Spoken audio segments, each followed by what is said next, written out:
Breaking. DSS must arrest Fani-Kayode.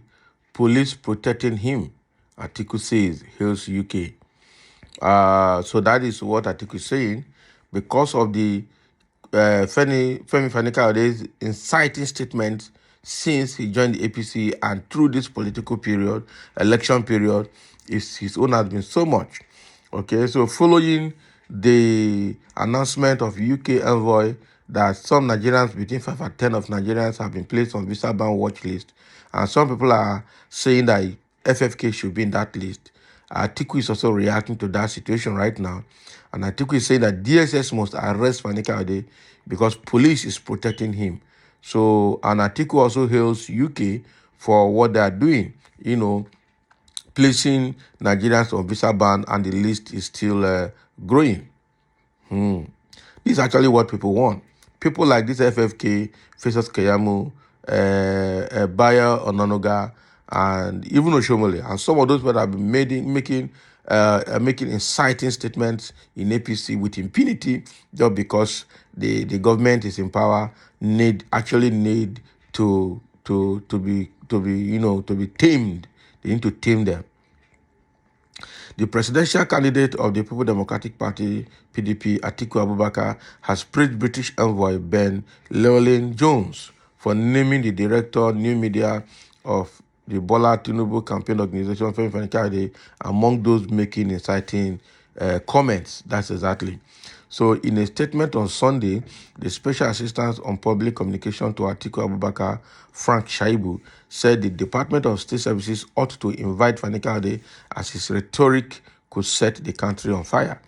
Shaibu maintained that Fani-Kayode's claim that he would make Nigeria ungovernable if Tinubu is not inaugurated as president on May 29 was infuriating and is deserving of the attention of the Department of State Services. Atiku's AD, however, noted that the UK Deputy High Commissioner Ben Llewellyn-Jones deserves special commendation for pointing out that Fani-Kayode had been making inciting comments and ought to have been cautioned by Tinubu, his boss. They will not. He said, "We acknowledge as timely the statement of the DSS call on politicians not to overheat the polity, but call on the security agencies to arrest Fani-Kayode for not heeding the counsel of the DSS when he threatened to make Nigeria ungovernable." Okay. The DSS rightly invited Fani-Kayode after he made his false claims about Atiku planning a coup back in January and asked him to report daily. But for some reasons, he has continued unhinged to spew hate. Recently, he even justified the attacks and the profiling of the Igbos in recently concluded fraudulent governorship election in Lagos State. He has also threatened to make the country ungovernable if Tinubu is not sworn in. I think it is a good time to remind DSS that Femi Fani-Kayode has returned to his old ways. Now he is threatening fire and brimstone over a most contentious election, which Nigerians have refused to endorse or celebrate, one full month after the collective disenfranchisement of the electorate. Fani-Kayode is threatening that he and some other desperados will make Nigeria ungovernable if Tinubu is not inaugurated on May 29, 2023. It is time to take in Fani-Kayode so he doesn't inflame any further the already combustible national angst. Okay, so police is backing FFK. Atiku's AD alleged that the Nigerian police force had continued to give FFK cover and had been used many times to intimidate people as stated by his staff. He wondered why, despite an order of the Inspector General of Police that only those holding political offices should move with police escort, Fani-Kayode had continued to move with heavy security like a governor. Shaibu said although Nigeria is grossly under-policed, over 40% of its police is attached to VIPs and unauthorized persons. With between 350,000 and 370,000 personnel for a population of 200 million, it cannot meet the United Nations recommendation of 340 to 100,000 police to citizen ratio, rendering it grossly ineffective in fighting crime. Yet, Fani-Kayode, who has not held any political office since 2007 when he was aviation minister, moves with a siren blaring convoy. Okay, he should immediately be stripped of those security aids, okay, uniformed or otherwise. He only uses the security to sustain that delusion of self-importance. He is posturing with state-owned security personnel. That is not even enough for the rest of us. Okay, that is not even enough for the rest of us. The likes of former Vice President Namadi Sambu, former head of state Yakubu Gowon, ex-president Goodluck Jonathan, and Olusegun Obasanjo do not enjoy the number of security details FFK has around him. And honestly, this is what fuels his feeling of self-importance. Substance abuse. He noted that the All Progressive Congress had on March 22, 2015, said in a statement by Alhaji Lai Mohammed that Fani-Kayode may have unhinged perhaps as a result of a relapse into an unhealthy lifestyle of substance abuse. Shaibu said this was probably the reason behind Fani-Kayode's volatile behavior and erratic temper, which was caught on video in 2020 when he gave a dressing down to a journalist who had asked him an innocent question. Atiku's aide added that Fani-Kayode's reputation for his volatile and erratic behavior is legendary. This was a man who publicly threatened a journalist for asking an innocent question.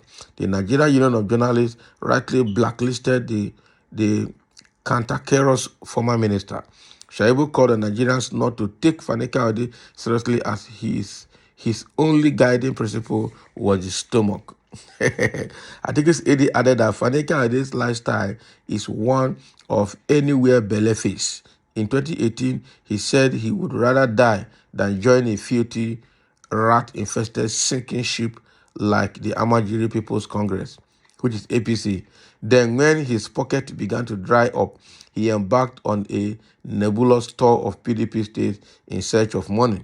Immediately Lawan lost, Fani-Kayode began begging associates of Atiku Abubakar to facilitate an appointment into the media team of the PDP. After he was rejected by Atiku's camp, Fani-Kayode began following Tinubu all over the place in search of a position in the campaign. And after Tinubu's illegitimate victory, Fani-Kayode is now lobbying for a new position in the ill-fated government that will be sent packing by the court. So they just finished Fani-Kayode in this piece, and this is a very good one. So Atiku is speaking through his special assistant, Frank Shaibu, okay? First of all, calling for Fani-Kayode's arrest. They should strip him of the volume of security details that he moves around with, that the police is supporting him. Meanwhile, the police in Nigeria is under-policed. With the limited police resource that we have in Nigeria, Fani-Kayode is having enough for himself, even more than what Gowon has as former head of state, or President Olusegun Obasanjo, ex-president, has as both former head of state and ex-civilian president, okay, or Goodluck Jonathan. All these ex-presidents don't have the details, security details that Fani-Kayode moves around with. Somebody who has never won election before. So in 2007, when he was a aviation minister, he has never held any political office till now, but is going with such heavy convoy, siren blaring everywhere, that police need to stop all of that. And DSS need to invite him and arrest him and keep him at least isolated a bit, because he seems very erratic. He seems to look like somebody that is in substance, that's under substance control. The same way that Frank Shaibu, speaking on behalf of Atiku Abubakar, appreciated the British Deputy High Commissioner for at least mentioning Fani-Kayode among those people making inciting statements against the Igbos and the ethnic profiling of the Igbos in Lagos. Okay, and this is a very good one, but again, something has to be done to Fani-Kayode to put him down. Okay, and again, Frank had just mentioned here how Fani-Kayode was accused of being under substance abuse in 2015. Okay, and Fani-Kayode had been very, very erratic, and the guy need to be put on very serious check. Police backing him is not good. Him behaving like somebody that is under substance abuse is also very bad. And now he has been described as anywhere belle-faced politician, because he's only when he had money, he will make noise. When the money finishes, he will go down. He will mention, he called the APC, Amajiri People's Congress, that he can never join such a group. Okay, but when his pocket got dried, he lobbied to join PDP's media team, where he was rejected, and then he started following Atiku about to seeking for position in APC, and now he has been given it, and he's misbehaving. Somebody say go and arrest him. Is Lagos not part of Yoruba land? And so what? Yes, and somebody said, and so what? That's a very good one. Can you imagine? As I just said it, as soon as somebody already said it. Okay? Madam, please, what is the relationship between the subject matter and the ownership of Lagos? That is true. The person don't know what they talk. All these are Yoruba bigots. Somebody say, you Atiku thief and Jones were sick upstairs and needs schizophrenic therapy, obviously. So you are senseless bad loser. Which kind of arrest? No wahala, he'll be arrested. He'll be arrested. Somebody say your clownish mindset wouldn't let you see reasons, but one day monkey go go market, he not go return. And that's it go be.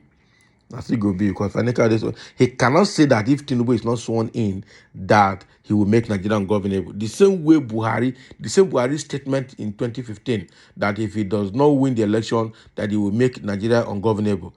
Now he went and imported ISWAP into Nigeria, and all of them now that the biggest problem of Nigeria. Fani-Kayode is making that statement again, following Buhari's line. And he will, the same way, the same time, the same scenarios of election in 2015 that Buhari made that statement, in the same condition and scenario that Fani-Kayode is making that statement now. He will be frustrated. Anybody that says Nigeria will not move forward will be frustrated.